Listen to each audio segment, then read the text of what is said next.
नमस्कार, मी पद्मा रेसिपी मराठीमध्ये तुम्हा सर्वांचं खूप खूप स्वागत आहे।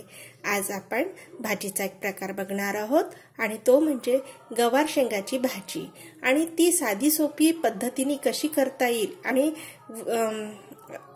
जिंजर गार्लिक पेस्ट न यूज करता कसं करायची ती बघूया। तर त्यासाठी आपल्याला काय साहित्य लागतं आणि कशी करतात ती रेसिपी, तर ते चला तर मग बघूया। सर्वप्रथम इथे मी या शेंगा घेतलेल्या आहेत। शेंगा ह्या गवाराच्या शेंगा आहेत आणि याला छान मी म्हणजे तोडून घेतलेले आहेत, छान छोटे छोटे तुकडे करून घेतलेले आहेत। तर आता आपल्याला याची भाजी करायची आहे। तर याला छान स्वच्छ 3-4 पाण्याने धुवून घ्यायची, कारण की याच्यावरती डस्ट असते आणि वाळू सुद्धा लागलेली असते, त्यामुळे याला चांगलं म्हणजे 3-4 पाण्याने धुवून घ्यायचं। तर आता आपण डायरेक्ट रेसिपी करूया। इथे मी एक पॅन ठेवलेला आहे आणि त्यामध्ये तेल टाकलेलं आहे, ते सुद्धा गरम झालेलं आहे। तेल हे मी 2 चम्मच टाकलेलं आहे। आता त्यामध्ये मोहरी टाकायची,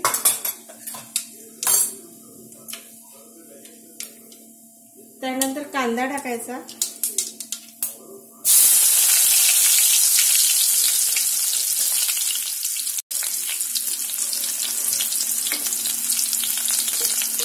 त्यानंतर मिरची टाकायची आणि सोबत थोडी कोथिंबीर टाकायची। त्याला तेलामध्ये होऊ द्यायचं।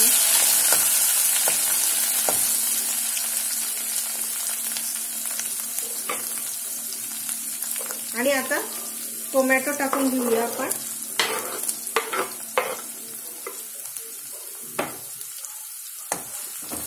छान परतून घ्यायचं।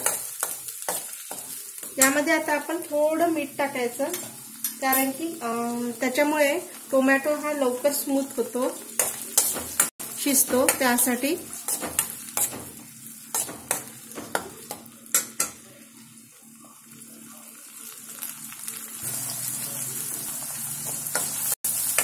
आता आपले हे सर्व जिन्नस स्मूथ झालेले आहेत।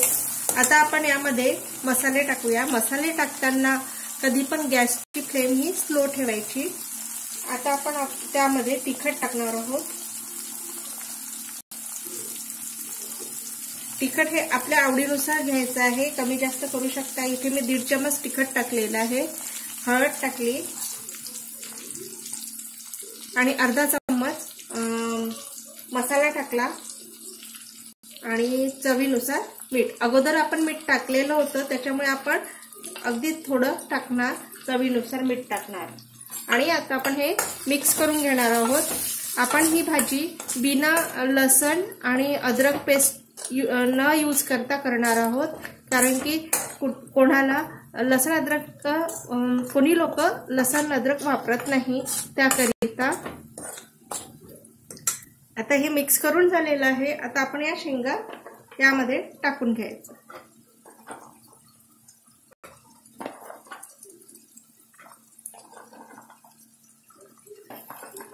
आणि याला मिक्स करून घ्यायचं।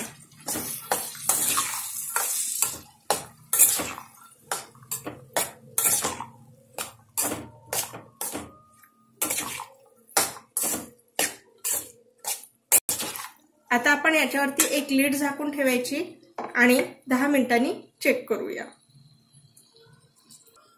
आता 10 मिनिटं झालेले आहेत। आता आपण चेक करूया याला। आता आपण परत एकदा मिक्स करून घ्यायचं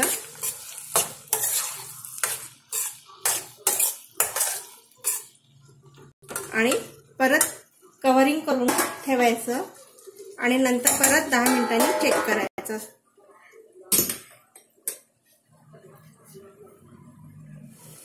आता आपण थोडं चेक करूया, मध्ये मध्ये चेक करायचं असतं।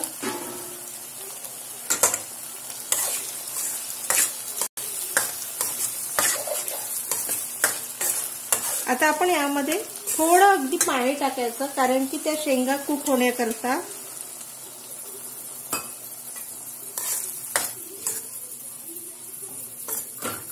आणि परत कव्हरिंग करून ठेवून द्यायचं।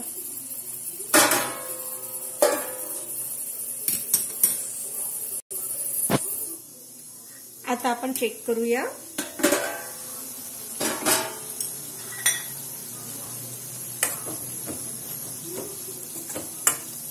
आणखी आपल्याला 5 मिनिटं ठेवावं लागणार आहे, कारण की याचं पाणी जे आहे ते कमी व्हायचं आहे आणि भाजी होतच आलेली आहे. आता आणखी आपल्याला 5 मिनिटं वेट करावं लागणार आहे. आता परत याला कव्हरिंग करून घ्यायचं, प्लेट झाकून ठेवायची आणि 5 मिनिटांनी बघूया.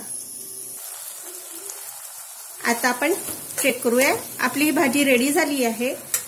आता आपण गॅस बंद करायचा आहे आणि एका सर्विंग बाउलमध्ये काढून घेऊया. आणि यामध्ये आवडत असेल तर थोडी आपण तीळ टाकून घेऊया. तीळ किंवा शेंगदाणे टाकले तर भाजी खूप मस्त वाटते, छान वाटते खायला.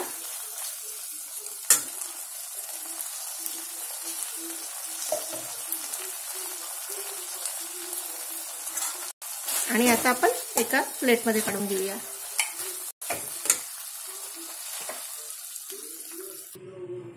अशा प्रकारे आपली ही गवाराची भाजी रेडी झालेली आहे. आणि आता आपण यामध्ये थोडी कोथिंबीर टाकूया. खूप छान वाटते, तुम्ही पण करून बघा आणि मस्त वाटते ही भाजी आणि झटपट होणारी आहे. टिफिनसाठी अगदी उपयुक्त आहे आणि खूप छान लागते ही भाजी. तर या पद्धतीने तुम्ही पण करून बघा आणि ही रेसिपी आवडली असेल लाईक करा, शेअर करा, सबस्क्राईब करा आणि सोबत बेल आयकॉन आहे त्याला सुद्धा क्लिक करायचं आहे, जेणेकरून मी कधी रेसिपी अपलोड करेल तर त्याचं नोटिफिकेशन तुम्हाला येईल. आणि वेळात वेळ काढून तुम्ही माझी रेसिपी बघितल्याबद्दल खूप खूप धन्यवाद. थँक्यू. Bye bye. पुन्हा भेटूया एका नव्या रेसिपी सोबत.